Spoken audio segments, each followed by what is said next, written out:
Welcome to Inside The Vandals, a weekly show covering University of Idaho football and the Vandals in action. Inside The Vandals is brought to you by the School of Journalism and Mass Media. Welcome to Inside The Vandals. I'm Braden Kane. And I'm Harrison Lashinger. As always, thank you for taking the time out of your day to join us on the show every week as we prepare for Idaho and North Dakota right here in the Kibbe Dome. Before we take a look at our matchup today against North Dakota, we traveled up to Cheney last weekend to take on the Eastern Washington Eagles on the Inferno. It was a great game. They're a really good team. Let's take a look back.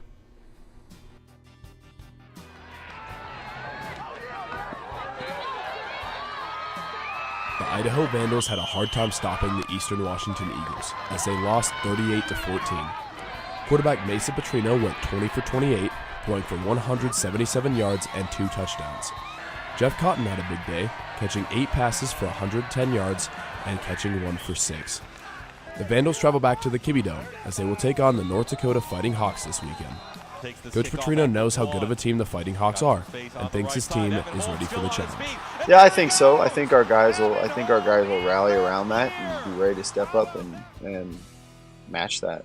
And go play with great toughness, and that's usually when your toughness gets challenged. That's something that you better step up and challenge and meet it. The Vandals secondary will need to keep their eye on wide receiver Noah Wanzek, a 6'4" monster from Jamestown, North Dakota. Wanzek has already caught 41 passes for 579 yards and 5 touchdowns this season. The Vandals are undefeated in Moscow this year and look to keep that stat the same after this weekend. For Inside the Vandals, I'm Harrison Lashinger. We didn't perform as well as we wanted to at Eastern Washington, but we're taking on North Dakota this weekend. They played Weber State last weekend, could not come up with the victory, so they're going to look to get a win against us. It should be a very good game. That's right. Both teams coming off losses this week. I had a chance to catch up with Coach Petrino after practice earlier this week to discuss last week's matchup against Eastern Washington, as well as look forward to today's matchup against North Dakota.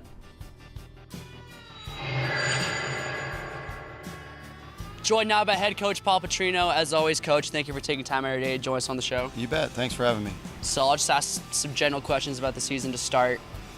Regardless of wins and losses, what are some strides you've seen your team make since the beginning of the season? You know, we played a bunch of freshmen. I think a lot of those guys have really came along. A lot of young guys, especially on offense. I think each week we've gotten better and better. We went a 2-week span, the Montana State week and then Southern Utah last time we were at home, where we played way better as a whole team and really improved. Last week was a little bit of a step back. Unfortunately, we had 3 O-linemen that didn't play in that game, and that made it a little bit tougher. But no excuses. We just didn't play as well against Eastern Washington as we had the 2 weeks prior. So we're back home. We've won every game at home right now. That's always something to really build on. And I think our young guys have really improved this year, so that's really good for the future of the program. Mm-hmm. Speaking of some of these young guys on the offensive end, we've seen Kirchell Haywood and Tyrese Walker gets a lot more involvement in the offense lately. What kind of strides have they made since the beginning of the season? They've made a lot of strides. I think Cottrell, all spring and fall camp, he was scoring touchdowns all the time. And then, the last two games, he's had 4 touchdowns, 3 against Southern Utah and 1 the other day. And Tyrese is just super fast and quick. I think they both really like football. They like coming out and practicing. And that's what's helped them. I think when you look at those two and Logan Floyd and Matt, a lot of those young guys, they like practice. They like to work hard, and that's why they improve all the time. For sure. We'll take a look back at the Eastern game real quick. How did it feel to renew another long-time rivalry with a team like Eastern Washington? Oh, I think it's good. I think it was, I think it's the 3rd game in a row where we've had the stands packed. At Montana State it was packed, here at homecoming it was packed, and then there at Eastern it was packed. So I think that's always a good thing. We just I think you got to play a few times to really feel the renewal of the rivalry back. But I think it's a good thing. Mm-hmm. We'll take a look now at this week's game. North Dakota this weekend. Not a huge passing team necessarily, but they do have a good receiver in Noah Wanzek. He's been their top receiving leader 6 out of 8 games. How do you slow down a big-bodied 6'4" receiver like himself? Yeah, we got to stop the run first. They run for 254 yards a game. They got 3 big backs that run really hard. So the first thing we got to do against them is stop the run. They're going to try to run it first, and then when they go to that big receiver, we just got to be physical and really get after them and put some pressure on the quarterback. But the whole thing this week to start with would be stopping the run. Well, flip sides of the ball, North Dakota also pretty stout defensively. They've only averaged a little over 20 points per game to Big Sky opponents. What do they do well defensively? They got a really good defensive lineman, number 55. He flies around, gets after people. He plays both end and tackle. I think probably their front seven, if you just had to say. Their linebackers are good. All their whole front seven is very physical and plays with extreme, really good effort, play the game the way it's supposed to be played. So we got to do a good job against their front seven. Well, that's all the questions I have for you this week. Once again, thank you for joining us on the show, and good luck this Saturday against North Dakota. All right, thanks. Appreciate it. We'll be back with Inside the Vandals. The all-new 2019 Subaru Ascent is amazing.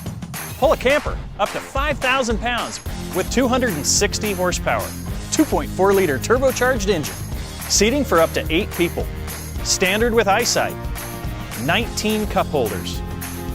Now you can do all this in a Subaru. Tour our large selection of pre-owned Subarus during the Subaru Love Strikes Twice certified pre-owned event now through October 31st. Rogers Subaru. We care about what you're driving.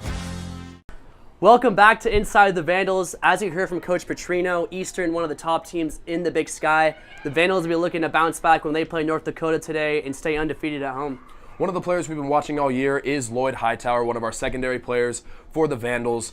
Hunter Funk caught up with them earlier this week to talk about the season. They join us now. Hi, I'm here with Lloyd Hightower, defensive back for the University of Idaho football team. Lloyd, thanks for joining us. Thanks for having me. So, Southern Utah, it's your homecoming game, one of your best games of the season with 6 solo tackles. Do you feel like you came in more aggressively towards the running game? Not really, just everybody was in the right place at the right time. Like, people were filling gaps, spilling it out to me, and I don't know, I kind of just made it happen. So, what position did you play in high school? I played receiver, and I played receiver, quarterback, corner, safety, running back. I kind of played a lot in high school. So, do you feel like that has helped your defensive game become stronger, especially with your scoop and score and then your interception? Do you feel like that background has helped you achieve more defensively? Well, personally, no, but it probably has. I just can't see it, but I feel like it really hasn't, but it probably has a huge part on it. So you have an uncle and a dad in the military. What does this military game mean to you? I'm really prideful to have them and to have them serve this country. My dad served 24 years. He's retired. My uncle served a lot of time also. I'm not sure how many years. I actually have some cousins in the military. I have a lot of people in the military. It's just I have so much respect for people in the military, and I admire what they do. So it's really important to me. Do you think it's nice having just a certain game dedicated to it? I love it. I love it. Yeah, it's awesome. Like Lloyd Hightower, other Vandal football players have had family members serve this country, so we took a closer look. I have a brother that serves in the Navy and a sister that's in the Army right now. My aunts and uncles, they're in the U.S. Marines, and so they've been serving for about, I want to say 6 years, 4 years plus. My brother served for 4 years.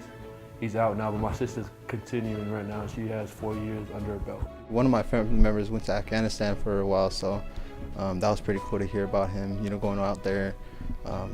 And just hearing the stories about how everything's really dangerous, but he's making a big sacrifice for us, and I'm really appreciative about that. Not everyone can do it. I'm a big person, I couldn't do it, but like having a family member that does it is just like my pride on my back to have someone that's in the military that's doing it, protecting our land. So it's really big for me. They're out there sacrificing their lives for us, and we can't really do much but say thank you and everything. So like, all we can do is just go out there and play our hearts out for them. And so that's the biggest thing that I have in mind for them. I'd like to say thank you to everyone that served and everyone that's still serving, and hope we get this dub today, and go Vandals. Just want to say I love you, miss you guys, and I hope you guys are doing well.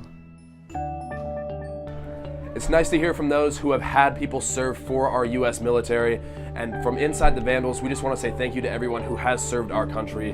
We really appreciate what you do. And a big weekend coming up for Idaho volleyball as well as Idaho soccer. We go to Zach Kellogg and Jonah Baker for the updates. Thanks, guys.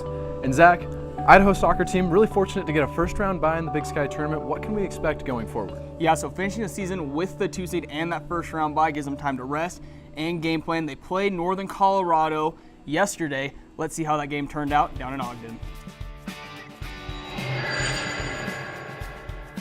the Idaho soccer season ended in a way that no one expected, losing to number 3 Northern Colorado 3-0 in the Big Sky Tournament semifinals. Idaho had been playing elite defense all season, but Northern Colorado came out and took a 1-0 lead midway through the first half. And just 11 seconds later, the Bears would find the back of the goal once again, pushing the score to 2-0. Just after the halftime break, Northern Colorado would add their final goal of the game to give themselves a comfortable lead of 3-0. Idaho had opportunities to try and add a goal and work a comeback late in the game, but the offense just couldn't find the back of the net. Northern Colorado will move on to the Big Sky Championship game to face Montana, with both teams looking to take the title and go to the NCAA tournament. And Idaho, unfortunately, their season stops now, picking up that loss. It was a great season, but fell short of where they wanted to go. Meanwhile, the volleyball team has continued their recent run of success with their 8th consecutive win with a pair of victories against Idaho State and Weber State this past weekend. Let's take a look back at those. Idaho volleyball conquered every challenge they faced in the past week with 3 Big Sky matches against Montana State, Montana, and Eastern Washington. The Vandals first traveled out to the Big Sky State to take on Montana State in a hotly contested match. No set was decided by more than 4 points, and Idaho had to dig out of an early hole after conceding the first set to come back against a resilient Bobcats squad. The Vandals won 3-1, and the final set included extra points, and neither team was able to build more than a 3-point lead. Sarah Sharp had a season-best 18-kill night, while Reese Carmen added 13. Devon Ryder also had a monster night with 10 kills, 3 aces, and 2 blocks. 2 days later, the Vandals traveled out to the University of Montana and swept the Grizzlies. Montana had won its previous 5 home matches, but Idaho did not relent. Carmen was a force in the middle again for Idaho, tallying 15 kills on a .520 hitting percentage. Sharp added 12 kills for the Vandals, including the final point on the deciding third set. With the wins, Idaho is now 17-1 against the Montana schools, dating back to the 2014 season. After a successful trip, Idaho returned to Memorial Gym for a well-attended match against Eastern Washington. The match was peppered with plenty of long rallies and in-game adjustments, but Idaho left little doubt with a dominating performance. The Vandals held Eastern to a .154 hitting percentage and swept the Eagles 3-0. Idaho led by as many as 9 points in the second set and 11 in the third. Idaho's seniors led the way once again, with Ryder, Sharp, Harmon, and Kayla Straw each recording at least 8 kills. Up next, Idaho will continue the homestand with a pair of matchups against Idaho State on Thursday and Weber State on Saturday, both in Memorial Gym. All in all, successful start to the road trip for Idaho with a win against Portland State. They'll play Sacramento State tonight in Sacramento.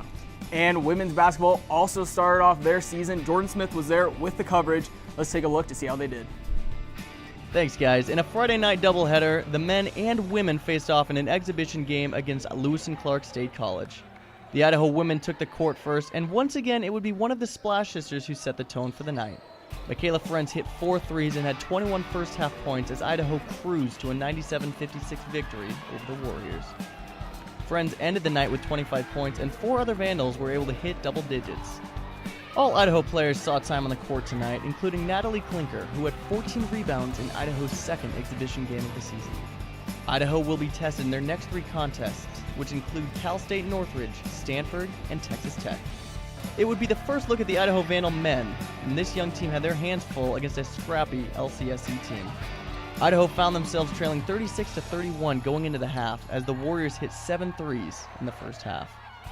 Idaho would claw its way back to within 2 points, but Lewis and Clark kept Idaho at bay and capped off the upset after sinking 2 free throws in the final 20 seconds. Idaho will look to bounce back next week against UC Irvine in a rematch of last season's game. For Inside the Vandals, I'm Jordan Smith. Last year, they played for the conference championship and came so close. This year, they're back and ready to finish. Join Idaho women's basketball on their 2019 journey to a Big Sky title. Don't miss 14 home games, including a challenging 10-game conference schedule. Season tickets start at just $60. Get yours today at govandals.com. 18-19 Vandal women's basketball, ready to finish.